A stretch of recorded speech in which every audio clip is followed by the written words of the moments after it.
հիմա ստիպված եմ ասել, որ չի կարելի թուրք տալ այդ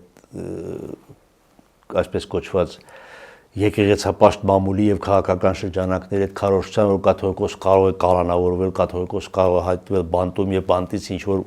գործեր։ Կաթողիկոս չպետք է կալանավորվի, կաթողիկոս չպետք է հայտնվի բանտում, կաթողիկոսի նկատմամբ քրեական վարույթ չպետք է հարուցվի։ Ես այդ կարծիքն եմ, բայց կաթողիկոսը ինքը պետք է հեռանալու որոշում կայացնի։ Ինչու՞։ Որովհետեւ եթե ինստիտուտը հայ եկեղեցու ինստիտուտը, Մայրաթորի, Լուսավորչի գահի ինստիտուտը հեղինակազրկվել է, եթե ոչ ամբողջությամբ, ապա առնվազն մասնակիորեն, հանրության մի մասը, մի զգալի մասը, այլևս Էջմիածինը չի ընդունում որպես սրբավայր, սրբատեղի, ապա նա պետք է